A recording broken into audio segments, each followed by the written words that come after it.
एक कहानी के ज़रिए से जो कॉम्प्लेक्सिटी ऑफ फेथ है ना, या जो कॉम्प्लेक्सिटी ऑफ बिलीफ है, वो मैं आपके सामने पेश करूँगा। और वो जापान का एक लेफ्टिनेंट हीरो था, उसकी कहानी है। ये दूसरी जंग अज़ीम की कहानी है। दूसरी जंग अज़ीम जब अपने इख्तिताम के नज़दीक थी 1945 में, तो ये जो ऑफ़िसर है ये अपने 6 साथियों के साथ फ़िलिपीन के एक जंगल में दाखिल होता है। बड़ी स्ट्रॉन्ग वॉर हो रही होती है, लेकिन उसके बाद आने वाले 1-2 साल में कंडीशंस रैपिडली चेंज होती हैं और आपको पता है जापान जो है वो जंग हार जाता है। सेकेंड वर्ल्ड वॉर, जापान हथियार डाल देता है।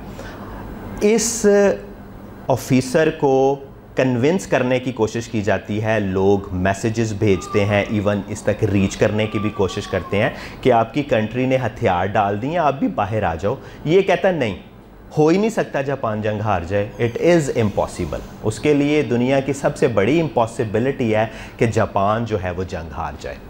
तो वो मानने के लिए तैयार ही नहीं है किसी भी तरह से।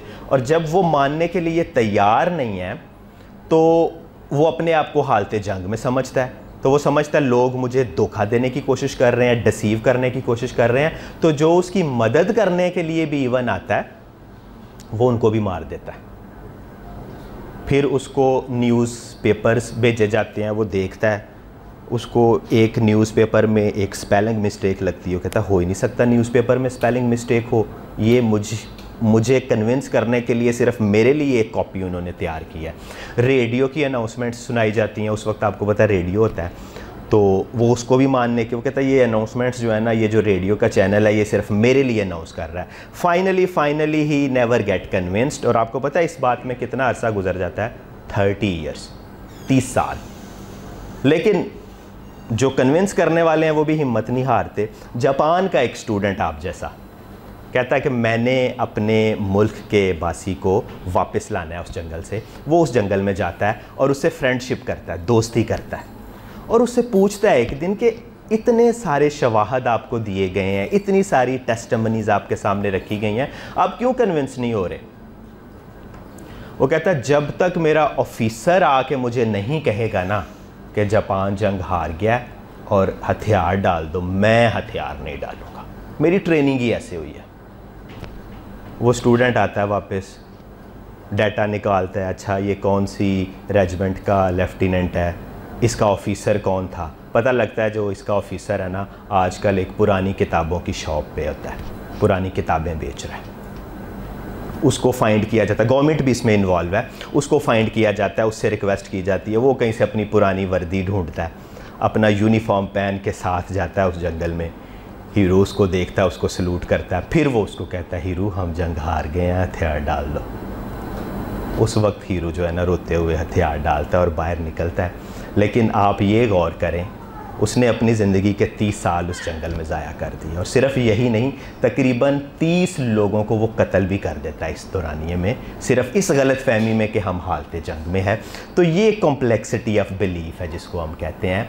और ये कॉम्प्लेक्सिटी ऑफ बिलीफ सिर्फ जापान के लोगों तक महदूद नहीं है, ये पाकिस्तान के लोगों के साथ भी है, ये यूरोप अमेरिका के लोगों के साथ भी है। दुनिया के किसी कोने, किसी खित्ते में आप चले जाएं, आपको ऐसे लोग मिलेंगे जिनके लिए एविडेंस की डेफिनेशन डिफरेंट होगी।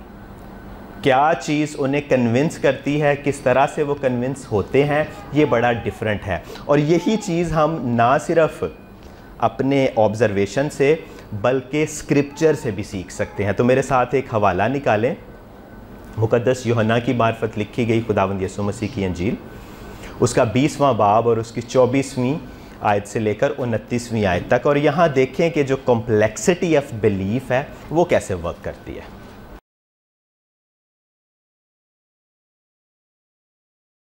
अच्छा, आप लोगों ने गौर किया ही होगा कि आपने किस तरह से देखा तोमा को। कुछ ने पॉजिटिवली देखा, भाई तहकीक करने वाला है, ऐसे ही कहीं सुनी बात पे ईमान रखने वाला है, नहीं है। कुछ ने नेगेटिवली देखा कि भाई इतना कुछ पहले सामने हो चुका है, फिर भी मान नहीं रहा। आपने जैसे कहा एक साइड पे वो है और बाकी सारे डिसाइपल्स, और फिर उसे बाकी शागिर्दों के किरदार पे भी शक तो नहीं होने चाहिए था टेक्निकली। उसको अगर पतरस कुछ कह रहा है उसे अगर यूहन्ना कुछ कह रहा है, याकूब कुछ कह रहा है, तो उसे उन पे तो यकीन करना चाहिए। 3-3.5 साल वो एक दूसरे के साथ रहे हैं। एली भाई अगर मुझे कोई बात कहेंगे तो देयर इज़ मोर लाइकलीहुड कि वो मुझे ठीक कह रहे होंगे, मैं ट्रस्ट करूँगा, एज़ कम्पेयर्ड कोई आउटसाइडर या जिसे मैं नहीं जानता वो कोई क्लेम कर रहा है। तो ये कॉम्प्लेक्सिटी ऑफ बिलीफ जो है ना, ये हमें अंडरस्टैंड करने की ज़रूरत है। और इसके पीछे असल में ना पूरी एक क्या कह लें कि फ़िलॉसफी इन्वॉल्व है, पूरा फ़लसफ़ा जो है वो उसके पीछे है। और उसकी एक जो बुनियादी वजह है ना कि हम लोग सच्चाई को मुख्तलिफ़ तरह से जानते हैं। सच्चाई को खुदा ने भी इस कायनात में इस तरह से रखा हुआ है कि उस तक रसाई जो है, उसकी जो दरियाफ्त है, उसकी जो खोज है वो मुख्तलिफ़ ज़रियों से, मुख्तलिफ़ तरीक़ों से मुमकिन है। और जो मुख्तलिफ़ सच्चाइयाँ हैं वो अपने आप को मुख्तलिफ़ तरह से वाज़े तौर पे पेश करती हैं। तो अगर हम उनको कैटेगराइज़ करने की कोशिश करें, क्लासीफाई करने की कोशिश करें कि हम सच्चाई को कैसे जानते हैं, तो एक जो आसान और ज़्यादातर जो स्कॉलर्स मुत्तफ़िक होते हैं जिस तरीके पे, वो ये है कि किसी भी जो सच्चाई है उसको आम तौर पे इन 4 तरीक़ों में से किसी एक तरीके से या एक से ज़्यादा तरीक़ों से जाना जा सकता है। कुछ सच्चाइयाँ वो इनमें से सिर्फ़ किसी एक तरीके से जानी जा सकती हैं, कुछ सच्चाइयाँ वो इनमें से 2 तरीक़ों से, 3 तरीक़ों से, या कुछ सच्चाइयाँ ऐसी भी हैं जो इन 4 तरीक़ों से जानी जाती हैं और हमारे सामने पेश की जाती हैं। तो 1 बाय 1 थोड़ी सी बातचीत मैं इन 4 तरीक़ों पे करूँगा और उसके बाद फिर हम अगेन जाएंगे किताब मुक़द्दस पे और देखेंगे कि ये 4 तरीके किताब मुक़द्दस में कैसे प्रेजेंट किए गए हैं। क्योंकि मेरा एक चीज़ पे जो है ना बड़ा पुख्ता ईमान है कि हमारी तालीम मुकम्मल तौर पे हमेशा किताब मुक़द्दस से अख़ज़ होनी चाहिए। मैं क्या कहता हूँ ये मैटर नहीं करता, ये सिग्निफिकेंट नहीं है, regardless of my qualification and my character, unless खुदा का जो कलाम है वो उस बात की गवाही ना दे और उसे पेश ना करे। और आपने जो अपोलोजेटिक्स करनी है, मसीही ईमान का दिफा करना है, उसकी फाउंडेशन, उसकी बुनियाद हमेशा कलाम की सच्चाइयों पे होनी चाहिए। लेकिन इसका हरगिज़ ये मकसद और ये मतलब नहीं है कि हमने बाइबल के अलावा और कोई किताब नहीं पढ़नी और टीचर्स से हेल्प नहीं लेनी, रिसर्च नहीं करनी, बल्कि बाइबल को बेहतर तौर पे समझने के लिए, बाइबल की सच्चाइयों को बेहतर तौर पे समझने के लिए खुदा ने अपने पाक रूह से जो टीचर होने का तोड़ा बहुत सारे लोगों को दिया है, दरियाफ्त करने का, रिसर्च करने का तोड़ा जो बहुत सारे लोगों को दिया है, उनकी खिदमत के फल से हमने फैज़याब होना है। उनकी खिदमत का जो फ्रूट है इस दुनिया में, जो अब बाय गॉड्स ग्रेस बहुत सारे ज़रियों के ज़रिए से सेव है, किताबों में, जो इलेक्ट्रॉनिक मीडिया पे जो वीडियोज़ हैं, जो ऑडियोज़ हैं, इसके अलावा और बहुत सारे वसाइल हैं, उनके ज़रिए जो सेव है उसको पढ़ना है। शायद मैं अगर अपनी सारी काबिलियत, अपनी सारी पढ़ाई के साथ इस बाइबल में से इन 4 तरीक़ों को इस तरह से निकाल के आपके सामने रखने की कोशिश करता तो शायद मैं भी नाकाम रहता। मैंने ख़ुद से ये 4 तरीक़े बाइबल से नहीं डिस्कवर किए, already they were always there and I was reading the scripture. कई तरीक़ों को मुझे मदद लेनी पड़ी किसी और अच्छे उस्ताद की, किसी और अच्छे डिसाइपल की, किसी और अच्छे मसीही की। उसने मुझे बताया कि ये भी एक तरीका है, मैंने सच्चाई को ऐसे जाना था। तो मैंने देखा अच्छा, मैंने तो बाइबल पढ़ते हुए ये तरीका इग्नोर कर दिया, तो let me read scripture again. तो असल में लाइफ यही है, जीना और फिर दोबारा से किताब मुक़द्दस में से पढ़ना और देखना मैं कैसे जी रहा हूँ, और फिर उस तरह से जीने की कोशिश करना और कुछ सीखना और दोबारा उस जिए और सीखे हुए की रोशनी में किताब मुक़द्दस को देखना, वो ये तो मैं मिस कर गया था। तो it is just like that. तो सबसे पहला वे है रेवलेशन। बहुत सारी चीज़ें हैं इस कायनात में जिनको हम सिर्फ तब ही जान सकते हैं अगर खुदा अपने मुकाशफे के ज़रिए हम पे वो चीज़ वाज़े करे, खुदा उसे खोले। यानी बहुत सारी चीज़ें हमारे लिए भेद हैं, अननोन रैल्म में एग्जिस्ट करती हैं। जैसे मिसाल के तौर पे खुदा तसलीस है, गॉड इज़ ट्रायून।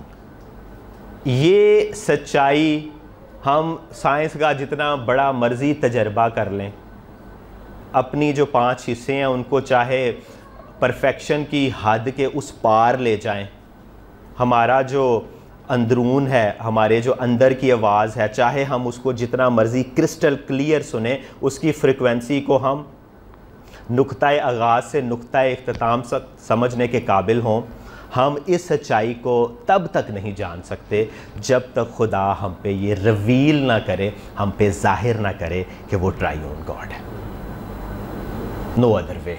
और इसी तरह और बहुत सारी सच्चाइयाँ, किस तरह से उसने खुदावंद यीशु मसीह का जो मंसूबा है, हमारी निजात का जो मंसूबा है, हमारी रिहाई का जो मंसूबा है, हमारा बाप से जो दोबारा मिलाप है उसका मंसूबा है, रिडेम्पशन का जो प्लान है, वो किस तरह से उसने अनफोल्ड किया है। स्क्रिप्चर उसकी टेस्टिमनी है जो खुदा का ख़ास मुकाशफा है। आपको पता है, ये हम जो बाइबल का डॉक्ट्रिन आगे जाके पढ़ेंगे उस पर मैं रेवलेशन पे ज़्यादा तफसील से बात करूँगा कि जनरल रेवलेशन, नेचुरल रेवलेशन किस तरह है। फॉर नाउ हम ये रखते हैं कि खुदा ज़ाहिर कर रहा है, किसी तरह से भी ज़ाहिर कर रहा है, और उसका एक जो बड़ा और मुस्तनद तरीका है ज़ाहिर करने का, वो किताब मुक़द्दस है जो अब रिटन फॉर्म में हमारे पास है। तो बहुत सारी सच्चाइयाँ हम बाइबल में से जानते हैं, बाइबल में से पढ़ते हैं और हम कन्विंस हो जाते हैं। If Bible is saying something we will get convince. तो अगर हम तूमा की मिसाल लें यहाँ पे, तो जो शागिर्द उसे कह रहे हैं ना कि यीशु मसीह जी उठा है और हमने देखा है, ये उसके लिए गॉड का रेवलेशन है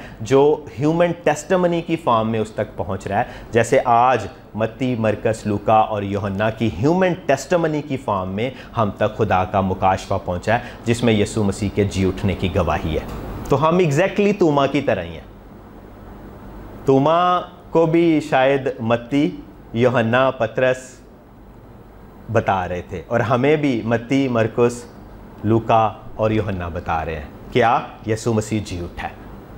और मुबारक हैं वो जो इनकी गवाही पे ईमान ला रहे हैं, खुदा के इस मुकाशफे पे ईमान ला रहे हैं जो किताब मुक़द्दस में तहरीर है। फिर जो दूसरा बड़ा तरीका है जिसके ज़रिए हम किसी भी सच्चाई को मानने के लिए तैयार होते हैं, उस पर यकीन करने के लिए तैयार होते हैं, वो रीज़न है, लॉजिक और रीज़न। कोई बात सच है, सही है, हमारे पास इंसानी तजर्बे की बुनियाद पे जो हमारे जहन की सोचने और समझने की सलाहियत है, उसकी बुनियाद पे हम किसी चीज़ को परख सकते हैं कि क्या ये बात सच्चाई पे मबनी है, क्या ये बात रीज़नेबल है, क्या ये बात बिल्कुल ठीक है या नहीं है। अब रीज़न किस तरह से काम करती है, एक तो कोई भी जो जुमला होता है हम उसको अपने माजी के तजर्बे से परखते हैं। जैसे 2 जमा 2 कोई कहे 5 होता है, तो हम कहेंगे नहीं, ये रीज़नेबल नहीं है। हमने हमेशा 2 जमा 2 को कैसे देखा है, 4 देखा है। आसमान अगर हम देखें तो वो नीले रंग का नज़र आता है हमें अपनी आँखों से। बारिश जब होती है तो आमतौर पे वो पानी कहाँ से आ रहा होता है, बादलों से। इस तरह बहुत सारी चीज़ें हैं जिनको हम लॉजिक और रीज़न से परखते हैं। इसी तरह जब किसी ईमान के दावे को पेश किया जाता है किसी के सामने, तो बहुत सारे लोग हैं वो लॉजिक और रीज़न का सहारा लेते हैं उसे परखने के लिए। और इसी तरह बहुत सारे लोग हैं जब वो ईमान को पेश करते हैं तो वो हमेशा मलहूज़े खातर रखते हैं कि जो केस हमने प्रेजेंट करना है वो लॉजिक और रीज़न के प्रिंसिपल्स के ऐन मुताबिक हो, ताकि जो अगला सुनने वाला है या जिसको हमने प्रेजेंट किया है उसको मुश्किल ना हो उसे मानने और उसे यकीन करने में, वो कन्विंस हो जाए, वो मान जाए। इसी तरह जो अगला ज़रिया है हमारा किसी बात को मानने या यकीन करने का, वो सेंस एक्सपीरियंस है, और ये बड़ा कॉमन है। हमारी जो सारी साइंस है ना, उसकी सारी बुनियाद सेंस एक्सपीरियंस पे है। जो रीज़न थी, हमारा जो फ़लसफ़ा है, जो फ़िलोसॉफ़िकल लोग हैं, उनकी किसी भी चीज़ को मानने, उस पर कन्विंस होने की जो बुनियाद है वो हमेशा लॉजिक और रीज़न पे होती है। और इसी तरह जो रिलीजियस पीपल होते हैं, मजहबी लोग होते हैं, उनकी किसी चीज़ को मानने या रद्द करने की सारी बुनियाद किस पे होती है, रेवलेशन पे होती है, खुदा के मुकाशफे पे होती है। यानी वो लोग जो खुदा के मुकाशफे को हतमी और आखिरी मानते हैं वो आमतौर पे मज़हब की कैटेगरी में फ़िट किए जाते हैं। We call them religious people. और वो लोग जो सच्चाई की कसौटी आमतौर पे लॉजिक और रीज़न को लेते हैं उन्हें हम फ़िलोसोफर्स कहते हैं। और इसी तरह वो लोग जो कहते हैं भाई जो चीज़ टेस्टेबल है, सेंस एक्सपीरियंस के साथ जांची और परखी और देखी और पेश की जा सकती है, वो लोग यूजुअली साइंटिस्ट होते हैं। उन्हें आप किसी चीज़ पे कहेंगे कि आप इस चीज़ को माने, वो कहेंगे we need to see it और फील इट और लिसन इट। जो 5 हमारी सेंसेस हैं, और स्मेल इट, वो इनमें से किसी एक को इस्तेमाल करके, इसीलिए जो साइंटिफिक मेथड है उसकी बेस यही है, चीज़ को इवन रिपीट किया जाता है। मिसाल के तौर पे अगर मैं कहूँ कि बर्फ़ को धूप में रखें तो वो पिघल जाती है, तो एक जो सेंस एक्सपीरियंस के ज़रिए सच्चाई को मानने वाला शख्स है वो ऐसे ही मेरी बात को नहीं मान लेगा कि मैं इधर खड़ा होकर कह रहा हूँ कि खुदा के कलाम में लिखा है कि बर्फ़ को धूप में रखें तो वो पिघल जाएगी, वो कहेगा मुझे इस बात पे मानने की ज़रूरत नहीं है। या उसको मैं लॉजिक और रीज़न से पेश करूँ, देखो बर्फ़ बनी है पानी से, और बड़े लो टेम्परेचर पे आके पानी जो है वो बर्फ़ बनता है, अगर इसको मैं हाई टेम्परेचर पे रखूँगा तो जो हीट है वो उसको मेल्ट करेगी। वो कहेगा ये एक्सप्लेनेशन है, ये रियलिटी की एक्सप्लेनेशन है, रियलिटी की वेरिफिकेशन नहीं है। वो कहेगा वेरिफिकेशन मैंने कैसे करनी है, मैं बर्फ़ को धूप में रखूँगा, उसको पिघलते देखूँगा, फिर मैं, अभी तक ये हाइपोथेसिस है, उसने कहना ये आपका मफरूज़ा है कि बर्फ़ धूप में पिघलती है। वो बर्फ़ को धूप में रखेगा, पिघलते देखेगा, कहेगा नो आई नो, बर्फ़ धूप में रखो तो पिघलती है। ये कौन लोग हैं जो सेंस एक्सपीरियंस पे बिलीव रखते हैं, इसके अलावा वो किसी चीज़ पे ईमान नहीं रखते। फिर एक और वे है, बहुत सारे लोग जो हैं किसी सच्चाई का जो इदराक है अपनी अंदरूनी आवाज़ से करते हैं। इंट्यूशन, ज़मीर की आवाज़ उसे कह लें, अंदरूनी आवाज़ कह लें, वजदान का एक लफ्ज़ लिटरेचर में उसके लिए इस्तेमाल होता है कि कोई सच्चाई, उसकी आगाही हमारे अंदर से हो जाती है, हमारे अंदर से आवाज़ आती है ये सच है, हम अंदर से किसी चीज़ को पा लेते हैं, पहचान लेते हैं। और बहुत सारे इवन मजहबी लोग हैं जो इस बात का दावा करते हैं कि उन्होंने खुदा की जो सच्चाई है उसका तजर्बा अपनी अंदरूनी ज़ात से किया है। उनके लिए सेंस एक्सपीरियंस मानी नहीं रखता, बल्कि उन्हें बुरा लगता है। आप उन्हें ईमान की किसी सच्चाई को एविडेंस के साथ, लॉजिक और रीज़न के साथ पेश करें, वो कहेंगे ये कैसा ईमान है, क्योंकि उनकी ईमान की डेफिनेशन जो है ना वो थोड़ी सी डिफरेंट है। वो कहेंगे अगर किसी चीज़ का सेंस एक्सपीरियंस कर लिया, किसी चीज़ को लॉजिक और रीज़न से सीख लिया, तो ईमान का रोल क्या हुआ। ईमान तो वो है जो अंदर से आवाज़ आए। और इसमें बाज़ औक़ात मसीही भी जो हैं वो पाक रूह की टेस्टमनी की बात करते हैं। खुदा का रूह जो है वो हमारे अंदर खुदा के कलाम के सच होने की गवाही देता है, मसीह के जी उठने की गवाही देता है। खुदा का जो ट्रांसफॉर्मेटिव वर्क है हमारी ज़िंदगियों में, वो काम जो हमें दर्जा बदर्जा मसीह की मानित बना रहा है, उसकी गवाही देता है। तो ये जो 4 वेज़ हैं, ऑनेस्टली स्पीकिंग, सारे के सारे जो हैं सच्चाई तक पहुंचने के ज़रिए हैं। और एक अपोलोजिस्ट होते हुए हमने इन चारों को वाइजली, डिलीजेंटली यूज़ करना है। हाँ, जो एक्सपर्टीज़ है उसका इन्हिसार इस बात पे है कि हमने देखना है कि किस सिचुएशन में, किस पर्सन के साथ, किस वे को ज़्यादा प्रोमिनेंट करके यूज़ करना है। लेकिन उससे पहले जो सिग्निफिकेंट क्वेश्चन है, जो शुरू में भी मैंने बात की थी, if our apologetics is not biblical, it is useless, it is foundational less. तो हमारी अपोलोजेटिक्स, हमारे ये जो 4 वेज़ हैं जो कि आगे जाके हमारे मेथड्स को जनरेट करते हैं, क्या ये कलाम के ऐन मुताबिक हैं। और इसमें मैं सिर्फ आपकी मदद करूँगा, डिस्कवर आपने ख़ुद करना है। बहुत सारे लोग इन 4 में से किसी एक तरीके का या एक वे का चुनाव करते हैं और बाकी तीनों को रद्द करते हैं। इसीलिए एक वे है pre suppositional apologetics, reformed apologetics भी उसे कहते हैं। वो लोग कहते हैं कि सच्चाई को सिर्फ रेवलेशन से ही जाना जा सकता है और रेवलेशन के ज़रिए ही आगे कम्युनिकेट किया जा सकता है। लॉजिक, रीज़न, सेंस एक्सपीरियंस या जो आपकी अंदरूनी आवाज़ है, ये बेकार है, बेफ़ायदा है, वो रिजेक्ट करते हैं इसको। इसी तरह बहुत सारे लोग हैं वो सिर्फ रीज़न और लॉजिक को ही सब कुछ समझते हैं। इसी तरह बहुत सारे लोग वो सेंस एक्सपीरियंस को ही सब कुछ समझ लेते हैं। लेकिन ऐसा नहीं है, ये चारों वेज़ वैलिड हैं सच्चाई को जानने के, और चारों वेज़ वैलिड हैं सच्चाई को कम्युनिकेट करने के लिए। हाँ, सेंसिटिविटी रिक्वायर्ड है कॉन्टेक्स्ट की, कि किस से बात की जा रही है, क्या बात की जा रही है।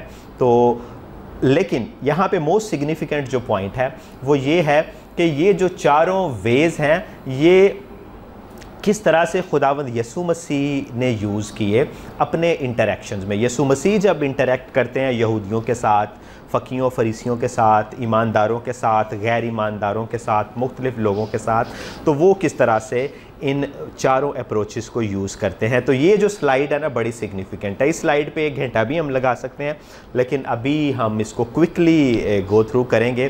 पहला जो इवेंट है वो है यीशु मसीह एक खेत के किनारे से गुज़र रहे हैं, शागिर्द भी साथ हैं, और वो उसके जो खोशे हैं, बालें जो हैं वो तोड़ के खाते हैं। तो उन पे तनकीद की जाती है फ़कीयों और फरीसियों की तरफ से कि ये क्यों वो खा रहे हैं। तो यीशु मसीह उस तनकीद का जवाब देते हुए, अपने शागिर्दों के एक्शन को डिफेंड करते हुए, पुराने अहदनामे से एक हवाला कोट करते हैं कि दाऊद ने भी जो नज़र की रोटियां थीं वो खाई थीं, जो उसे रवा नहीं थी, वो सिर्फ़ कहनों के खाने के लिए थी। तो क्विकली कोई मुझे बताएगा यहाँ पे यीशु मसीह कौन सा वे अपोलोजेटिक्स का यूज़ कर रहे हैं? Revelation, exactly.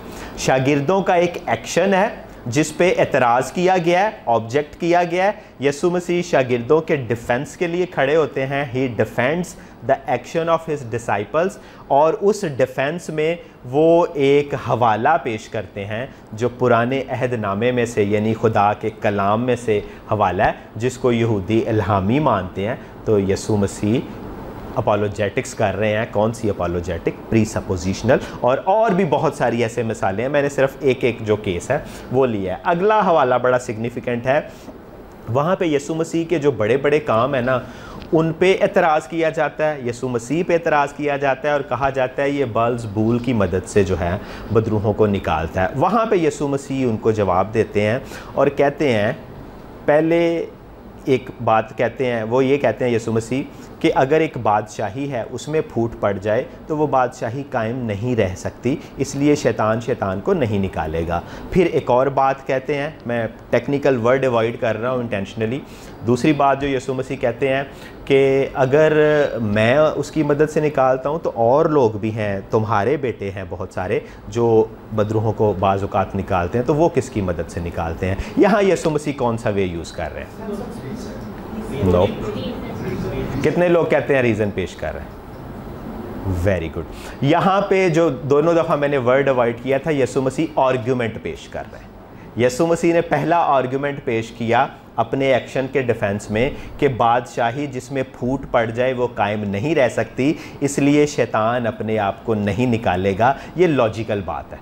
इसी तरह तुम्हारे जो बेटे हैं वो किसकी मदद से निकाल रहे हैं? वो भी अगर मैं बल्ज़बूल की मदद से निकाल रहा हूँ तो लॉजिकल कंक्लूजन है वही, यानी इन्फ्रेंस, कंक्लूजन, आर्गुमेंट, प्रेमिसेस, ये सारी चीज़ें यीशु मसीह इस सारी गुफ्तगू में, इस सारे डायलॉग में प्रेजेंट कर रहे हैं। और यीशु मसीह और भी बहुत सारी जगहों पे है आर्गुमेंट पेश करते हैं। जैसे यीशु मसीह से पूछा जाता है कैसर को जजिया देना रवा है या नहीं है? यीशु मसीह ने कहा मुझे सिक्का दिखाओ ज़रा ला के, इस पर किसकी शक्ल और सूरत बनी है? क्या हो रहा है? लॉजिकल बात हो रही है, रीज़नेबल डिस्कशन हो रही है। अच्छा, कैसर की बनी है तो फिर जो कैसर का है कैसर को दो, और जो खुदा का है खुदा को दो। इंसान के ऊपर किसकी शबी है? खुदा की। तो इंसान किसको बिलोंग करता है? गॉड को। पैसे के ऊपर बादशाह की शबी है तो पैसा किसको बिलोंग करता है? पैसा किंग को बिलोंग करता है, उसे दो। तो again using logic and reason, और भी बहुत सारी मिसालें हैं। आगे चलते हैं। लूका 7वां बाब, उसकी 18वीं से 32वीं आयत। यहाँ पे क्या होता है कि यूहन्ना बपतिस्मा देने वाला जेल में है, कंफ्यूज होता है और अपने शागिर्दों को यीशु मसीह के पास भेजता है और पूछता है कि उससे पूछो आने वाला तू ही है या हम किसी और की राह देखें। जब वो यीशु मसीह के पास आते हैं, यीशु मसीह कहते हैं ओके, गुड क्वेश्चन, यूहन्ना को जाके बताओ अंधे देखते, लंगड़े चलते, गूंगे बोलते, बहरे सुनते और जो बीमार है वो तंदुरुस्त किए जाते हैं। What is now Jesus doing? Sense experience से ये सारी चीज़ें देखी जा सकती हैं। यीशु मसीह के जो मौजज़ात थे वो विजिबल एविडेंस थे, वो सेंस एक्सपीरियंस। आप देखते हैं कोई लंगड़ा है, वो चल रहा है, यू सी, पहले ये लंगड़ा था अब ये चल रहा है, समथिंग इज हैपेंड। लाजर कब्र में है, बाहर निकल आया, कुछ हो गया, देयर इज़ सम चेंज, कोई तब्दीली जो है वो रूनुमा हुई है।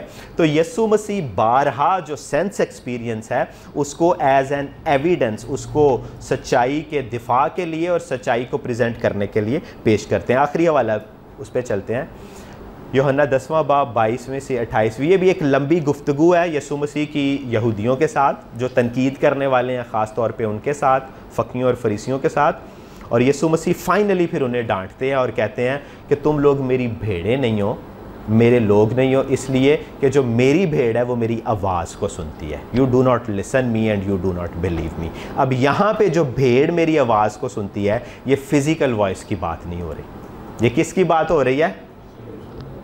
अंदरूनी आवाज़ की। जो यीशु मसीह की भेड़ है वो यीशु मसीह को पहचानती है और उसकी आवाज़ सुनती है। और भी यीशु मसीह जगहों पे ये वे यूज़ करते हैं। तो सिंपली स्पीकिंग, अगर हम कंक्लूजन की तरफ जाएं तो यीशु मसीह ने इन चारों तरीक़ों से अपोलोजेटिक्स की, इसलिए हम भी इन चारों तरीक़ों से अपोलोजेटिक्स कर सकते हैं। ये क्विकली मैंने लिखा हुआ है कि यीशु मसीह रेवलेशन को यूज़ कर रहे हैं, रीज़न को यूज़ कर रहे हैं, सेंस एक्सपीरियंस को यूज़ कर रहे हैं और इंट्यूशन को यूज़ कर रहे हैं। इस तस्वीर को कोई जल्दी से एक्सप्लेन कर दे, रेफर्मेशन से प्यार करने वाला।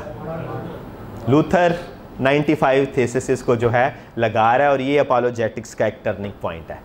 यहाँ पे अपोलोजेटिक्स जो है वो बड़ी शिद्दत से सामने आती है। और लूथर का एक कोटेशन है, मुझे बड़ा पसंद है। वो कहता है कि अगर मैं लाउडेस्ट वॉइस में मसीही ईमान के जो मुख्तलिफ नकात हैं उनका दिफा करूँ, लेकिन उस एक बात के दिफा में खड़ा ना हूँ जिसको शैतान और उसके लोग आज निशाना बना रहे हैं, तो मैं एक अच्छा ईमान का मुहाफ़िज़ नहीं हूँ। यानी एक अच्छा ईमान का मुहाफ़िज़ वो है जो हर उस वक्त खड़ा होता है जब मसीही ईमान की किसी भी बड़ी सच्चाई को इल्ज़ाम के आगे लाया जा रहा होता है। यानी हमारे सामने अगर मसीही ईमान की किसी सच्चाई को तोड़ा मड़ोड़ा जाए, उसे डिस्टॉर्ट किया जाए, तो हमने लूथर की तरह उसके दिफा में खड़े होना है। तो लूथर को एज अ मॉडल अपोलोजिस्ट लेते हुए हम अपोलोजेटिक, बहुत सारी डेफिनेशंस हैं, लेकिन एक जो बड़ी खूबसूरत और अच्छी डेफिनेशन है उसको आपके सामने रखता हूँ कि ये एक टास्क है। जो अपोलोजेटिक्स है ये एक टास्क है यीशु मसीह की जो खुशखबरी है उसे पेश करने का और उसका दिफा करने का। और इसको कैसे किया जाता है? इसको मसीह की मानद किया जाता है और सियाको सबाक को और जो आपके सामने लोग हैं उनको मद्देनज़र रख के किया जाता है। यानी अगर हम इसको याद रखने के लिए पीसेस में ब्रेक करें इस डेफिनेशन को, तो apologetics is a task of defending and commending the gospel of Christ. ये इसका पहला पार्ट है। क्या करना है हमने? जो गॉस्पल ऑफ जीसस क्राइस्ट है उसको कमेंड करना है और उसको डिफेंड करना है। लेकिन कैसे करना है? उसमें तीन चीज़ें आती हैं: Christ like, context sensitive and audience specific manner. Apologetics जो है आपको पता है ग्रीक लफ्ज़ है एपोलॉगिया, जिसका मतलब है स्पीकिंग इन डिफेंस। और इसका जो कॉन्टेक्स्ट है इस लफ्ज़ का, ये जो रोमन एम्पायर में अदालती मामलात हुए होते थे तो वहाँ पे समझ लें दो वकील, आज भी बिल्कुल उसी तरह है, वकील खड़े होते हैं। एक जो है वो इल्ज़ाम लगाता है, अपना केस प्रेजेंट करता है, उसको कैटेगोरिया कहते थे, और फिर दूसरा उसका जवाब देता है जिसको एपोलॉगिया कहते थे। इंग्लिश में उसको अपोलोजेटिक्स कहते हैं। It is like giving an answer. और आपको पता है जो मुक़द्दस पतरस के ख़त में हवाला है उसमें भी यही है कि जब कोई तुमसे कोई तुम्हारी उम्मीद की वजह दरियाफ़्त करे तो क्या आपने करना है? जवाब देने के लिए तैयार रहना है। तो क्राइस्ट लाइक मैनर की अगर हम बात करें तो ये वर्स बड़े अच्छे तौर पे उसको एक्सप्लेन करती है। कोई भी उर्दू बाइबल में से इसको जल्दी से पढ़ दे। इंग्लिश में मैं उतनी देर पढ़ता हूँ। But in your hearts honour Christ as the lord as holy, always being prepared to make a defence to anyone who asks you for a reason for the hope that is in you, yet do it with gentleness and respect। अच्छा, मैं जब इस आयत को पढ़ता हूँ ना तो मुझे ये आयत ऐसे क्लिक करती है और मेरे माइंड से एक जुमला जो है ना वो निकलता है और वो मैं कहता हूँ spiritual formation comes before apologetics. क्यों? मसीही ईमान का दिफा करने से पहले मसीह को अपने दिलों में मुकद्दस समझना है। जब तक हम खुदावंद यीशु मसीह की जो होलीनेस है उसको अपने दिल में रचने और बसने नहीं देते, यीशु मसीह को वाज़े तौर पे as a holy lord and saviour नहीं देखते, तब तक हम अपोलोजेटिक्स के लिए प्रिपेयर्ड और क्वालिफाइड नहीं होते। हम तभी अपोलोजेटिक्स कर सकते हैं जब सच्चाई ने हमें तब्दील किया, जब सच्चाई को हमने मान लिया और उसने हमें इम्पैक्ट किया है। क्या कोई उस सच्चाई को जिसको उसने खुद नहीं माना, जिससे वो खुद कन्विंस नहीं है और इम्पैक्टेड नहीं है, क्या उसके लिए अपना पूरा ज़ोर लगाएगा, अपनी जान जो है ख़तरे में डालेगा, अपनी जो सारी इंटेलेक्चुअल लाइफ है, अपनी जो सारी इमोशनल लाइफ है, अपने जो सारे वसाइल हैं, क्या उन सब को उनके लिए खुशी के साथ और फुल एनर्जी के साथ इस्तेमाल करेगा, हरगिज़ नहीं। इसलिए लाजमी है अपोलोजिस्ट बनने से पहले हम यीशु मसीह के ऐसे अच्छे शागिर्द बने जो उससे प्यार करते हैं, उसकी मोहब्बत में गिरफ्तार हैं। फिर हमने बाहर निकलना और अपोलोजेटिक्स करनी है। और फिर जो क्राइस्ट लाइक वे है उसकी दो जो हाईलाइट्स हैं, जो यीशु मसीह की ज़िंदगी की अपनी हाईलाइट्स हैं, वो जेंटलनेस एंड रिस्पेक्ट है। जेंटलनेस में यीशु मसीह का मुआजना नहीं है। यीशु मसीह खुद अपने बारे में कहते हैं I am gentle and lowly in spirit. यीशु मसीह जो है फरोतन है, हलीम है, और उनका जो दिल है वो दूसरे इंसानों के लिए रिस्पेक्ट से, मोहब्बत से भरा हुआ है। तो इसलिए जो हमारी अपोलोजेटिक्स है उसमें भी जो जेंटलनेस है और रिस्पेक्ट का एलिमेंट जो है ना वो प्रोमिनेंट होना चाहिए, नुमाया होना चाहिए। सिर्फ होना नहीं चाहिए, सिर्फ बैकग्राउंड में नहीं होना चाहिए, वो नुमाया होना चाहिए। तो ये हमने इसलिए हमेशा याद रखना है कि अगर हमारा क्राइस्ट लाइक मैनर है अपोलोजेटिक्स का, तो उसमें जो रिस्पेक्ट और जेंटलनेस वाला वे है वो लाजमी तौर पे होना चाहिए। फिर दूसरा जो मैनर में इम्पॉर्टेंट चीज़ है वो ऑडियंस स्पेसिफिक होना चाहिए। कुलूसियों का हवाला है, 4 बाब 5वीं और 6ठी आयत। उर्दू में भी कोई पढ़े, इंग्लिश में उतनी देर में पढ़ता हूँ। Walk in wisdom towards outsiders, making the best use of time, let your speech always be gracious, seasoned with salt, so that you may know how you ought to answer each person. जो बाहर वाले हैं, जो गैर मसीही हैं, जो गैर ईमानदार हैं, जिन तक अभी तक यीशु मसीह की सच्चाई नहीं पहुंची, हमने अपने वक्त का बेहतरीन इस्तेमाल करते हुए बड़ी हिकमत के साथ उनके साथ पेश आना है। अब यहाँ पे वॉकिंग इन विजडम का मतलब ये है कि बस ऐसे ही नहीं आंखें बंद करके चले गए, अनप्रिपेयर्ड चले गए। नो, कि भाई हम ईमानदार हैं और एक जो बड़ी खूबसूरत आयत है उसको मिस रीड करके, गलत समझ के कि भाई पाक रूह हमारी मदद कर देगा, नहीं। उस आयत का कॉन्टेक्स्ट ये है यीशु मसीह की टेस्टमनी बहादुरी के साथ देना।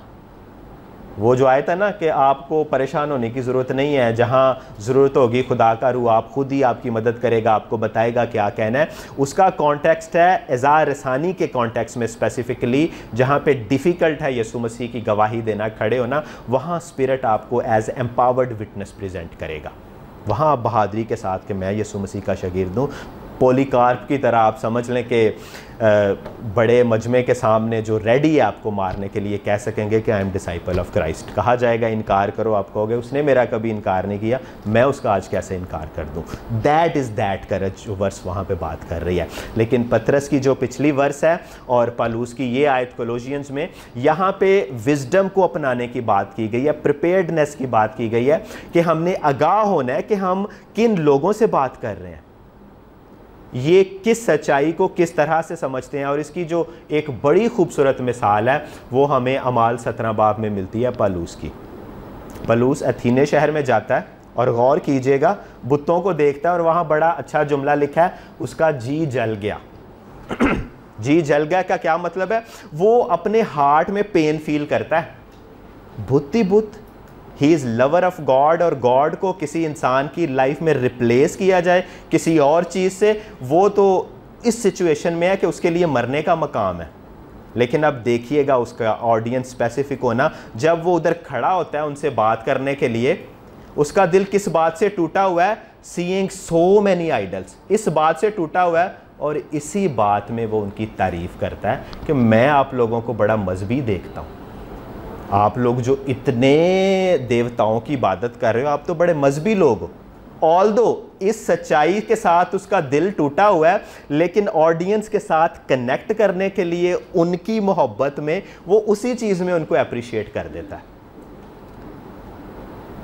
जैसे आज अगर मॉडर्न ज़ुबान में मैं कहूँ कि एक जो मोहब्बत करने वाला है वो उन्हीं आँखों की तारीफ़ करे जिन आँखों से उसे तीर लगता है। शायर करते हैं ना, उन्हीं आँखों की तारीफ जिनसे तीर लगता है।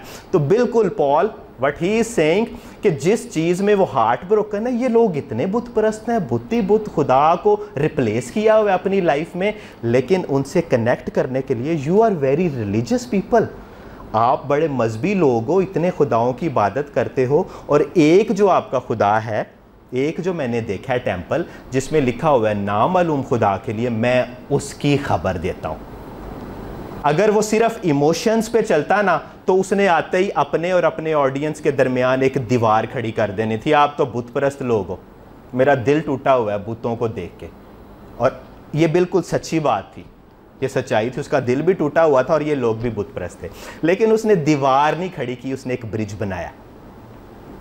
उसने कहा आप लोग बड़े मजहबी हो और अननोन खुदा के लिए आपने एक टेंपल बनाया हुआ है, मैं उसकी खबर देता हूँ। फिर वो ग्रेजुअली विजडम के साथ सच्चाई की तरफ जाता है और इवन उनके शायरों को कोट करता है, अरेटस और एपिमेंडीज को कोट करता है।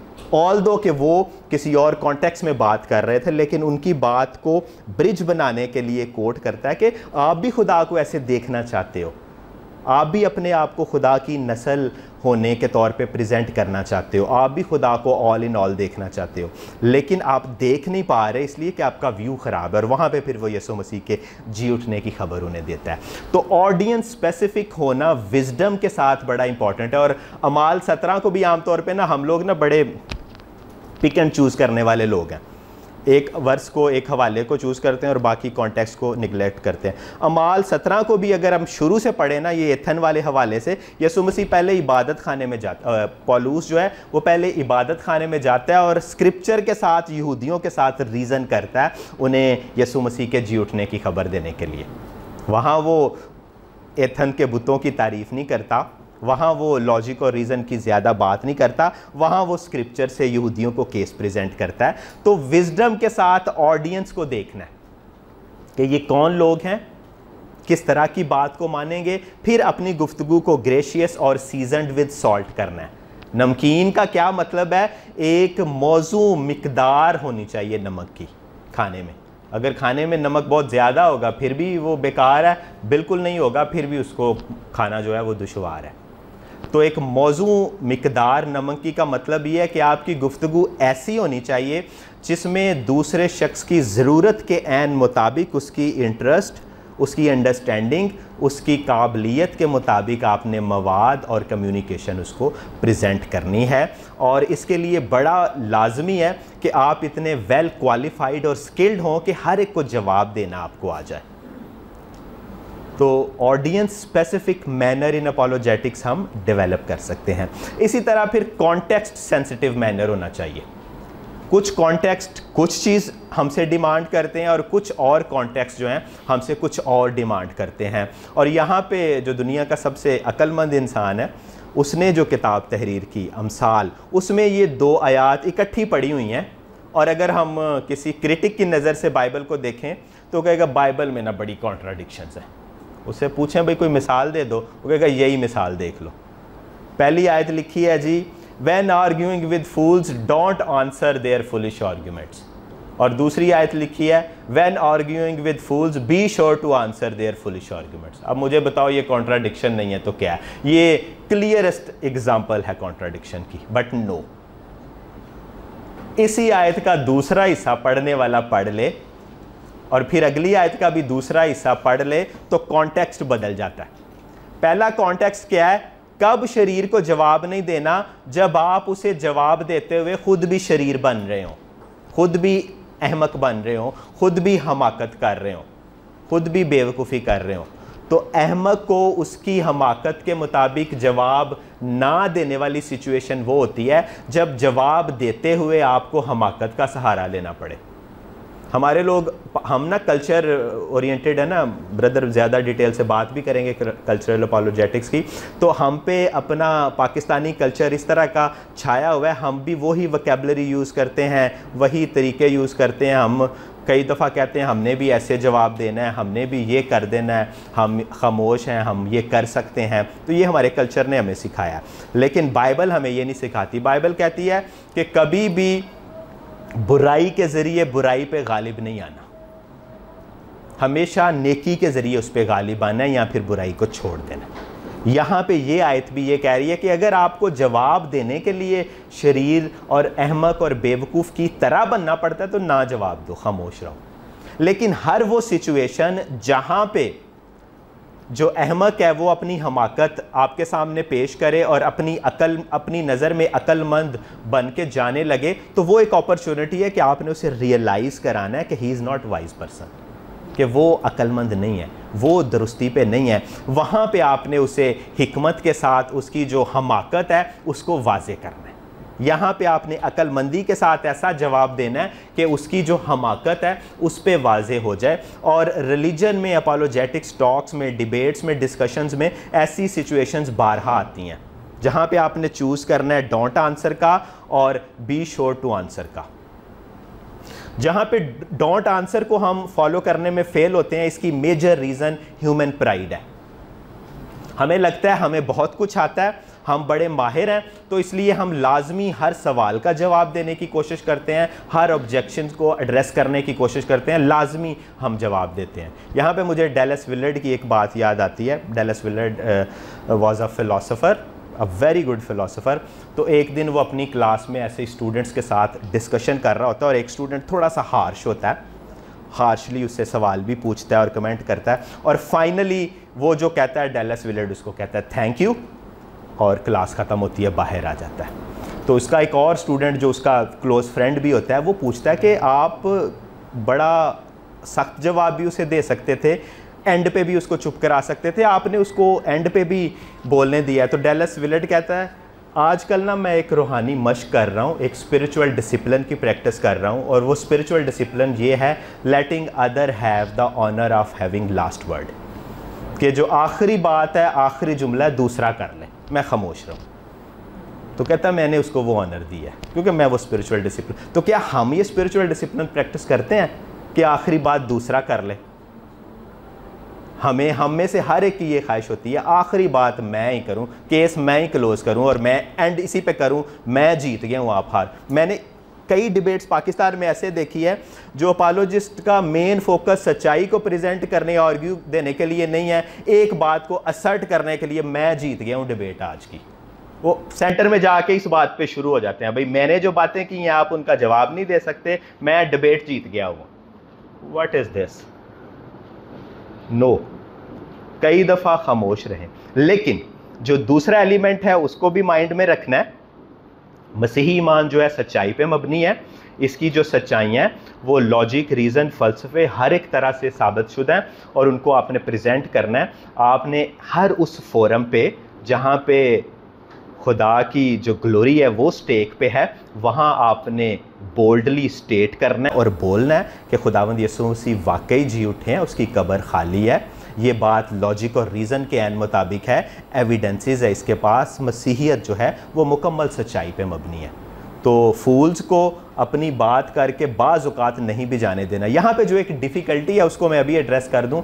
कहाँ पे क्या करना है, ये एक तो मैटर ऑफ विजडम है जो कि हमारी प्रिपरेशन से रिलेटेड है, और सेकेंडली यहाँ पे reliance on the guidance of Holi spirit at that particular moment भी है कि उस वक्त हमने खुदावंद का जो पाक रूह है उसकी ताबेदारी में अपने आप को देना है, उसके सामने लेके जाना है। अभी मैं कंक्लूजन की तरफ जाने लगा हूँ। तो जो पोस्चर है, ये समरी स्टेटमेंट्स ही हैं जो अब तक हमने सीखा है कि एक जो मिशनरी अपोलोजिस्ट है ना, उसको दो चीज़ों पे बड़ा ध्यान रखने की ज़रूरत है। एक तो जो उसकी सच्चाई के ऊपर खुद एतमादी है, confident in the truthfulness of faith, क्योंकि वो सच्चाई की जो रैशनल बेसिस हैं उनको जानता है, फिर वो एविडेंस के साथ सच्चाई को प्रेजेंट करने के काबिल है, और फिर जो ईमान के मुतल्लिक ऑब्जेक्शंस हैं उनका जवाब देने के भी काबिल है। तो यानी एक कॉन्फिडेंस जो है ना वो प्रिपरेशन हमें देती है।